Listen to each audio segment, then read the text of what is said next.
Il est 8h33 et vous êtes bien sur RMC et BFM TV. Bonjour Bruno Le Maire. Bonjour Apolline de Malherbe. Vous êtes le ministre de l'économie, évidemment. L'économie qui est la justification aux yeux d'Emmanuel Macron pour l'utilisation du 49.3. On est donc tant que ça dans une urgence ou au bord de la faillite qu'il faille dégainer le 49.3 pour sauver l'économie française ?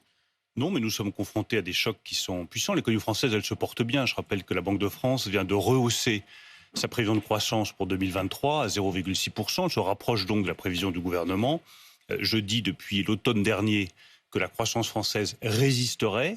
J'ai expliqué à quel point les Cassandres qui nous prévoyaient une récession, une croissance très molle se trompaient.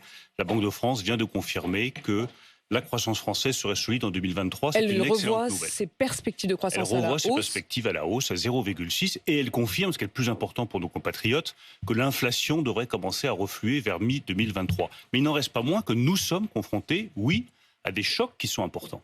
D'abord, il y a un choc démographique. Il y avait 12 millions de retraités en 2020. Ils seront 19 millions en 2030. Donc c'est des pensions. Oui, mais c'est des pensions qu'il faut payer. Et comme nous ne voulons pas baisser des pensions, eh bien, nous assumons une réforme des retraites qui garantit l'équilibre financier et donc qui garantit à tous les retraités qui nous écoutent que leurs pensions ne baisseront pas. Il y a un deuxième choc, mais c'est le choc financier. Si ça va pas si mal, pourquoi est-ce que la première justification ça va bien pour donnée par Emmanuel Macron pour ce 49.3, c'est la situation financière et économique ? Parce que je rappelle que nous avons près de 3 000 milliards d'euros de dettes, que nous avons fait un choix qui était généreux, nécessaire, qui était d'amortir le choc du Covid, d'éviter les faillites, d'éviter la flambée du chômage avec le quoi qu'il en coûte, mais que maintenant que justement la situation économique va mieux, c'est le moment de rétablir les comptes publics, c'est le moment de retrouver un équilibre financier. Quand vous avez près de 3 000 milliards d'euros de dettes, vous ne rajoutez pas de la dette à la dette, vous garantissez l'équilibre financier du régime de retraite par répartition, c'est ce que nous faisons. C'est d'autant plus nécessaire, et je voudrais vraiment que chacun le comprenne, que nous sommes rentrés dans une nouvelle ère financière où les taux d'intérêt sont plus élevés. L'ère de l'argent gratuit, c'est fini. L'ère où l'État français pouvait emprunter à 0%, c'est fini. Nous empruntons aujourd'hui à près de 3%. La charge de la dette, c'était 30 milliards d'euros en 2021. C'est passé à 40 milliards d'euros en 2022. C'est 10 milliards d'euros uniquement sur la charge de la dette qui pourraient être utilement consacrés aux hôpitaux, aux crèches, aux universités. Moi, je ne veux pas que nous jetions l'argent des Français par la fenêtre en ayant une charge de la dette qui explose. Ça suppose de réduire la dette et donc d'éviter d'avoir un régime des retraites qui accumule les dettes les unes après les autres. À cela, Marine Le Pen, ce matin, vous cible, vous précisément, Bruno Le Maire, en disant quand un ministre a 6 000 milliards d'euros de dettes et qu'il a tant dépensé pour les derniers budgets, alors on se tait. Et qu'est-ce qu'elle voulait qu'on fasse, Marine Le Pen ? Et qu'elle ne compte pas sur moi pour me taire. Surtout quand on dit des choses qui sont aussi révoltantes pour nos compatriotes. Elle aurait voulu quoi ? Qu'on abandonne les Français pendant la crise du Covid, lorsque l'économie française ne tournait plus, qu'on laisse les faillites se multiplier. Elle voulait qu'on abandonne les chômeurs, elle voulait qu'on perde nos compétences. C'est ça que voulait Marine Le Pen, Apolline de Malherbe ? Franchement, c'est irresponsable.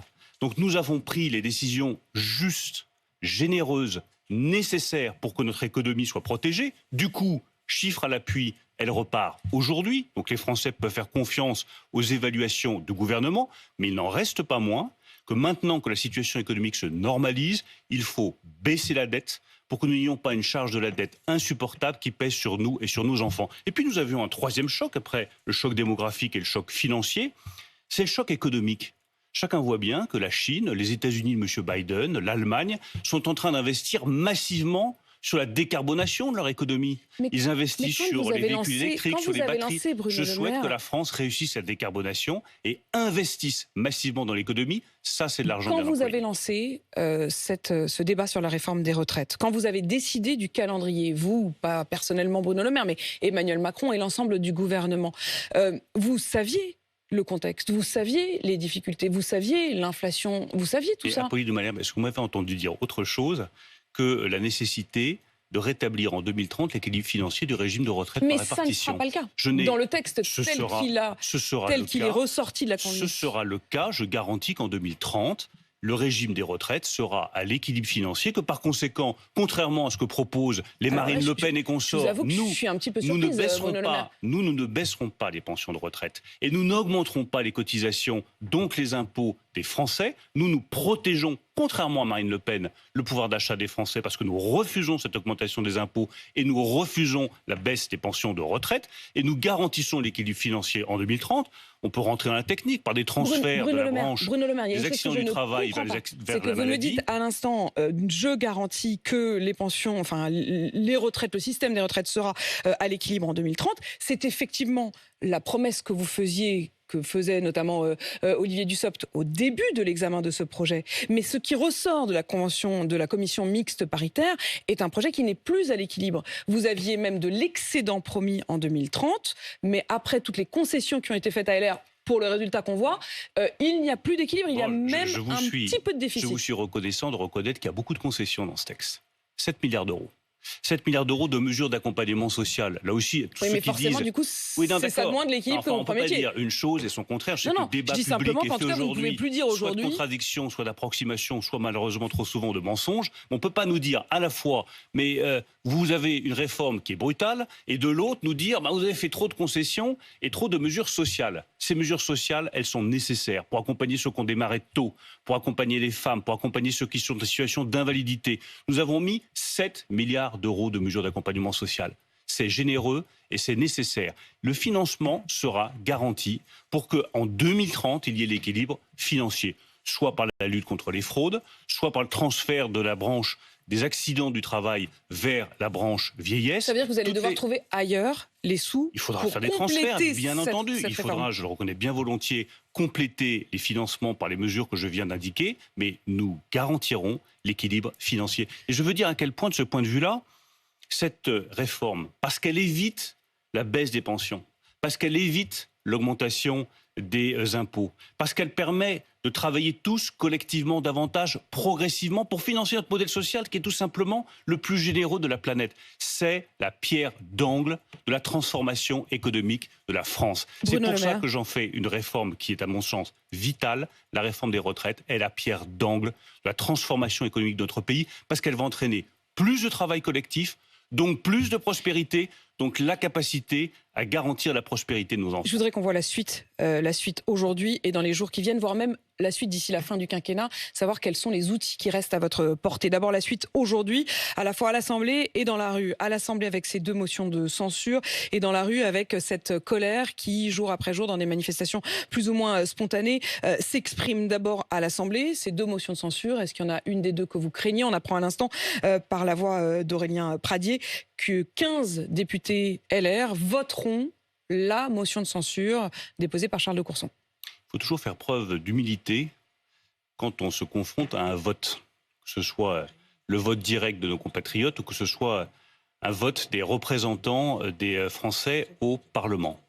Donc nous devons nous mobiliser totalement, mais un vote par définition, c'est une incertitude.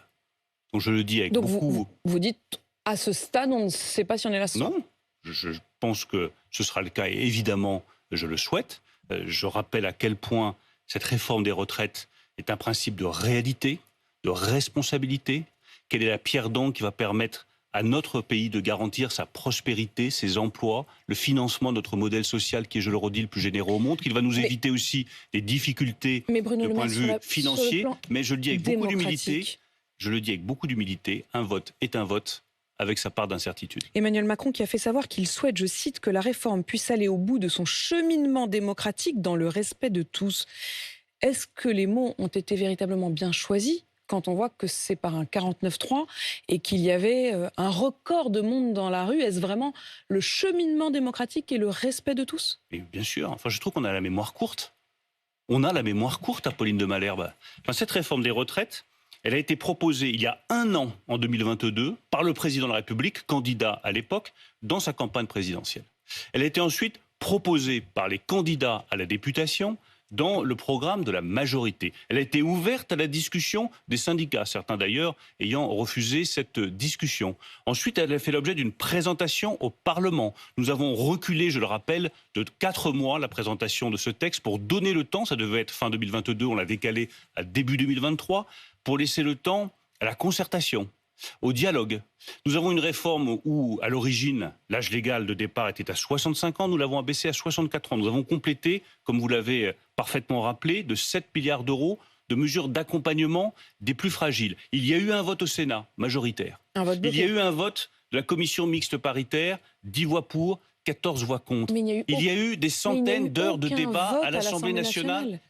Mais la faute à qui ? La faute à vous aussi. Mais non, la faute à la NUPES, à la France Insoumise, qui n'ont cessé de faire obstruction. Nous voulions un vote sur l'article 7. Et je veux vraiment que nos compatriotes comprennent. Vous avez choisi une procédure express. Mais et puis les ensuite, vous avez choisi députés de la 49.3. France Insoumise Donc ont ils ont leur refusé part de responsabilité, mais vous ne pouvez pas nier qu'il y en a une aussi du côté du gouvernement. Non, ils portent l'entière responsabilité de l'absence de vote sur l'article 7. Il pouvait y avoir un vote sur l'article 7. S'il n'y avait pas multiplié les milliers d'amendements avec une virgule, un point-virgule, un adjectif qu'on retire ou qu'on rajoute, il y aurait eu un vote sur l'article 7. Mais vous avez une responsabilité sur l'ensemble du texte. Vous auriez pu aller au vote. Mais nous assumons la responsabilité sur le texte, mais qu'on ne dise pas qu'il n'y a pas eu de cheminement démocratique. Il y a eu un cheminement démocratique de plusieurs mois. À un moment donné vient le temps de la décision. La décision, c'est aujourd'hui, avec cette motion de censure. Mais les débats ont eu lieu, la discussion a eu lieu, le dialogue a eu lieu.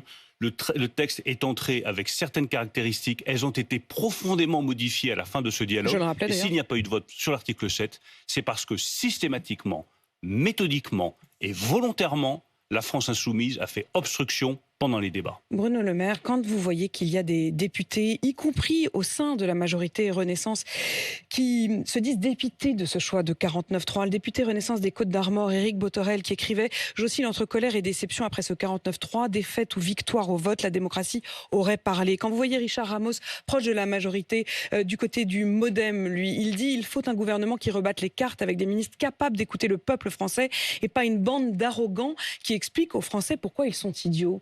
Que dites-vous à ces députés-là ? Je dis que la majorité a fait bloc. Moi, c'est ce que je constate. Et qu'elle a été exemplaire, que ce soit Renaissance, Horizon, MoDem. Il peut toujours y avoir des voix isolées qui critiquent. Ça s'appelle la démocratie. Mais dans une majorité qui est une majorité relative, elle a tenu bon sous les critiques, sous le feu des oppositions, dans des conditions, on l'a vu à l'Assemblée nationale, lamentables, parfois très violentes. Elle ne s'est pas désunie. Moi, je lui rends hommage. C'est tout ce que j'ai à dire sur notre majorité. J'en suis fier. Voilà ce que vous pouvez répondre aux députés. Que répondez-vous à l'écrivain ? J'en parle avec vous parce que vous vous revendiquez vous aussi, et vous l'êtes, vous publiez régulièrement, vous êtes à la fois ministre et écrivain. Nicolas Mathieu, qui est le prix Goncourt, qui est celui qui dit dire la France avec différentes classes qui se regardent. Il a écrit dans Mediapart ce week-end: l'exécutif est certes légitime mécaniquement en vertu des textes, mais il a perdu ce qui donne vie à la vraie légitimité. Il a perdu cela aujourd'hui, et il ajoute même sa légitimité se mesure, se compare, se soupèse. Que dire d'un président élu 2 fois mais sans peuple véritable? Avez-vous pensé, il s'adresse à vous les ministres, avez-vous pensé à ces corps pliés, tordus, suremployés, qui trimeront par votre faute jusqu'à la maladie, jusqu'à crever peut-être? Non, vous n'y avez pas pensé. Eh bien, ce monde-là est une nappe d'essence et vous n'êtes que des enfants avec une boîte d'allumettes. Je ne me reconnais évidemment pas du tout dans ces propos. Ça veut dire quoi être élu sans peuple véritable? Il conteste la démocratie? J'ai été élu 3 fois député, dans une circonscription populaire. Circonscription qui d'ailleurs a basculé aujourd'hui au Rassemblement national. Donc les personnes dont parle Nicolas Mathieu, il n'est pas les seuls à les connaître. Et je n'aime pas ce procès que l'on fait, soit aux ministres, aux députés de la majorité, en méconnaissance du peuple. Je le trouve insultant et je le trouve injuste. Je le dis après 20 années d'expérience, où j'ai arpenté, je crois, tous les départements français. Où je suis allé comme ministre de l'Agriculture à la rencontre de tous nos compatriotes, y compris les plus humbles, les plus modestes, les plus délaissés, les plus en difficulté. Si je fais de la politique, c'est d'abord pour eux. Et si je veux une réforme des retraites, c'est d'abord pour eux. Et si je veux garantir les équilibres financiers du régime de retraite par répartition, c'est pour eux. Parce que les riches, les nantis, ceux qui ont de l'argent, ceux qui ont des ressources financières et culturelles, croyez-moi, ils n'ont pas besoin d'une réforme des retraites par répartition. Parce que les répartitions, ils s'en moquent bien. Ils ont de l'argent à la banque et ils peuvent financer leur fin de vie sans difficulté. Donc je n'aime pas ces propos, je les trouve injustes, je les trouve insultants, je les trouve méprisants. Je vous trouve beaucoup plus en colère face à l'écrivain que face aux députés. Oui, parce que, je vais vous dire, ces 20 années d'engagement politique qui, à travers ces propos un peu faciles d'écrivain, sont remis en cause. 20 années de combat, 20 années où on a pu parfois se faire insulter, se faire menacer. Et si je fais de la politique, c'est pas pour une partie de la population. C'est pour toute la France. Et sauver le régime de retraite par répartition. Et assumer le principe de réalité. Que vous ne pouvez pas accumuler les dettes. Que vous ne pouvez pas accumuler les mauvais financements. Vous avez souvent dit le respect que vous aviez pour lui. Qui dit aller chier sur la retire, cette loi. Assumer le principe de réalité. C'est ce qui fait l'honneur d'un responsable politique. Ne pas vendre des illusions aux gens, notamment aux plus modestes. 68% des Français disent éprouver de la colère. C'est notre dernier sondage ELAB. Et 68% des Français se disent que travailler davantage, c'est dur. Évidemment. Mais 68% des Français, voire 80, voire 90%, vous direz, mais c'est quoi ce gouvernement de pantin qui n'a pas su prendre ses responsabilités, qui savait que nous avions une dette élevée, qui voyait que les taux d'intérêt augmentaient et qui ne garantit pas le financement de notre régime de retraite par répartition. Comment vous allez faire pour la suite? Mais ce que ça dit, si on se projette et là encore au-delà de cette journée-ci, bien sûr. C'est-à-dire comment vous allez faire? Imaginons, puisque je rappelle la règle, vous n'avez le droit à un 49.3 qu'un 49.3 par session, outre les lois budgétaires comme vous l'avez fait pour la réforme des retraites. Imaginons que le président décide de l'utiliser uniquement cette année pour la loi sur l'immigration. Ça veut dire que vous, Bruno Le Maire, ministre de l'économie, vous serez démuni, vous ne pourrez plus faire passer de loi. Ce que ça dit d'abord, pour revenir à votre question, c'est que la colère, l'inquiétude, les angoisses dépassent de loin la réforme des retraites.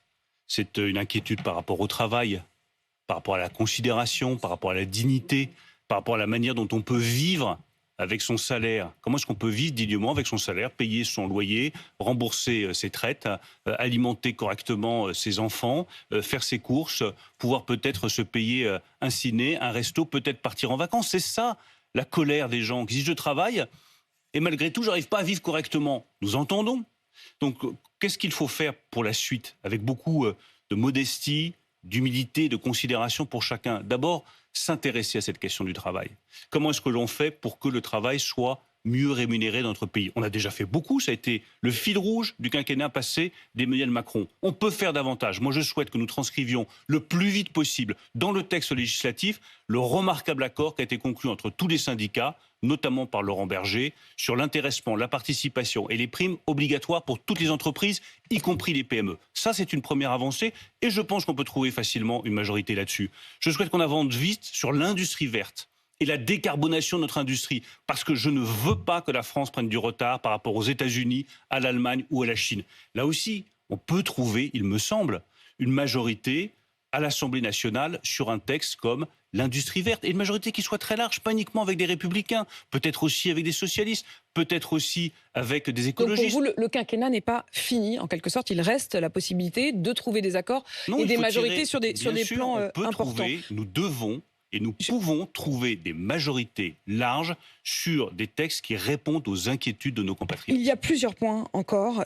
1 minute par question. Essence, banque et inflation. Essence d'abord, est-ce que vous redoutez une éventuelle pénurie? Certaines stations disent Moi, j'appelle chacun à la responsabilité. Au bout de la rupture, notamment du côté des Bouches-du-Rhône. Pas de réserve.